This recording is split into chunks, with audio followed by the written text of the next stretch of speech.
Alors qu'elle courait le long d'un chemin dans un parc, une femme qui fuyait apparemment quelqu'un a croisé un malvoyant devant elle. Elle le pousse sur un banc à côté d'eux et commence à l'embrasser, l'appelant mon amour et disant qu'elle aime être avec lui. Un policier passe devant eux, probablement à la recherche d'un criminel.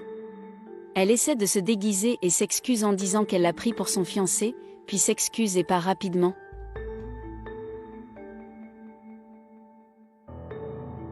L'autre jour, le même aveugle marche dans une autre rue lorsqu'il est abordé par un homme qui lui demande de s'arrêter là avant de continuer. À ce moment-là, il commence à vérifier ses vêtements pour voir s'il n'a rien de précieux, et après avoir soulevé son chemisier, il voit qu'il cachait un téléphone portable.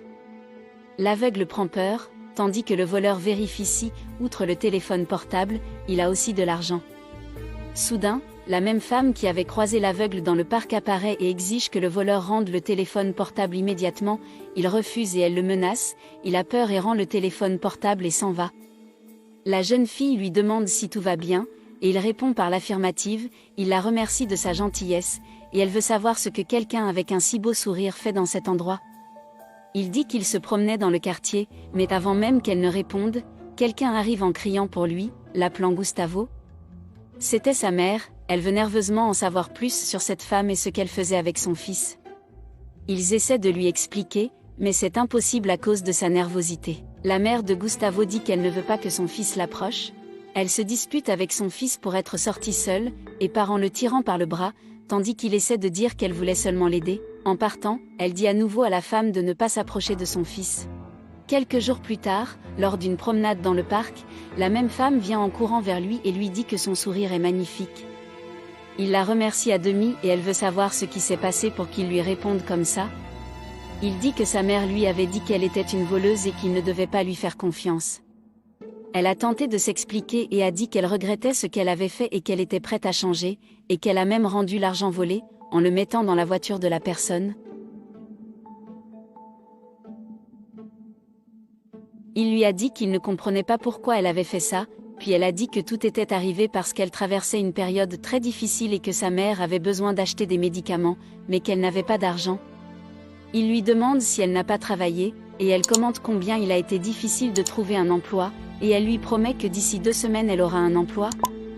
Il était d'accord, mais a dit qu'il n'avait jamais été aussi proche de quelqu'un, et que c'était pour cela qu'il avait peur de tomber amoureux. Elle a dit que c'était bien, mais elle lui a demandé d'être au moins amis.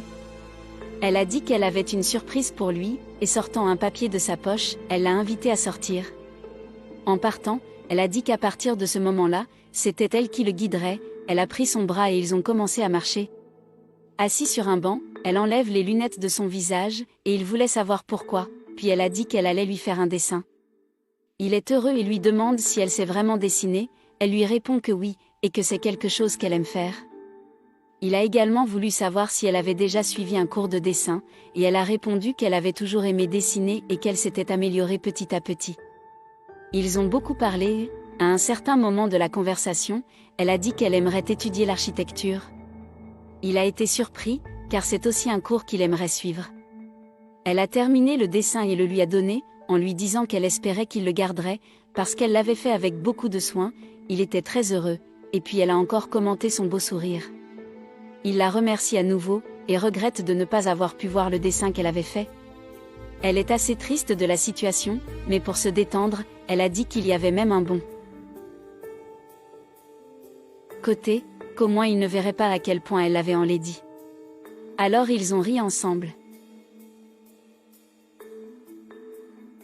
Lors d'un autre rendez-vous, elle lui demande si la journée a été amusante et il répond par l'affirmative. Après cela, elle a également voulu savoir s'il avait gardé le dessin qu'elle avait fait, il a dit oui, qu'il l'avait gardé dans sa maison. Elle s'est inquiétée en pensant que sa mère allait le jeter, mais il a dit qu'elle ne ferait pas ça, et qu'il avait quelque chose à lui dire. Elle est devenue curieuse, alors il a dit que sa mère parlait à un spécialiste et qu'il lui avait donné l'espoir de le revoir. Elle était très heureuse, mais inquiète, elle voulait savoir s'il allait partir, la laissant seule. Il a dit non, il serait de retour en ville. À ce moment-là, elle est devenue triste, disant que lorsqu'il pourrait voir à nouveau, il ne voudrait plus rien savoir d'elle. Il a dit non, Il la voudra toujours près de lui, puis il a pris affectueusement ses mains dans les siennes.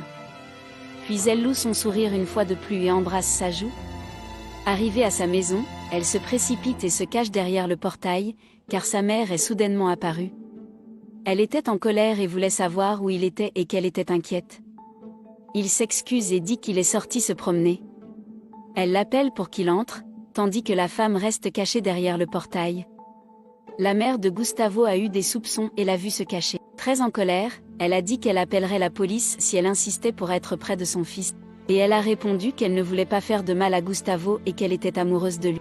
Mais la mère est devenue encore plus furieuse, et a dit qu'elle ne permettrait aucune sorte de relation entre eux. Elle a insisté pour essayer de la convaincre qu'elle avait changé, mais en vain, la mère de Gustavo continuait à dire que si elle ne partait pas, elle appellerait la police, et qu'elle devait s'en aller. Mais elle continuait à insister sur le fait qu'elle avait changé et qu'elle l'aimait. La mère de Gustavo dit qu'il est impossible qu'ils restent ensemble, et ferme le portail devant sa femme et rentre furieusement dans la maison. Et elle s'en va très triste, la tête basse. Le lendemain, elle tombe sur une scène qui la rend très triste, la mère de Gustavo mettant une valise dans une voiture, comme si elle était prête à partir en voyage avec son fils. Et c'était effectivement le cas. Et avec son fils, ils sont partis, laissant la femme très bouleversée. En les voyant partir, elle court désespérément après la voiture, mais en vain.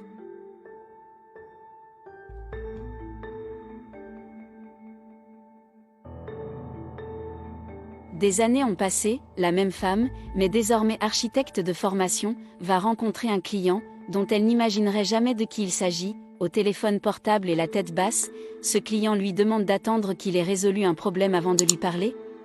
Et elle ne peut pas croire ce qu'elle voit, parce que des années plus tard, cette personne malvoyante qui était apparue dans sa vie et avait rapidement disparu, était à nouveau là devant elle, et mieux encore, sans aucune sorte de déficience, un film de tous les moments vécus entre les deux passait dans sa tête.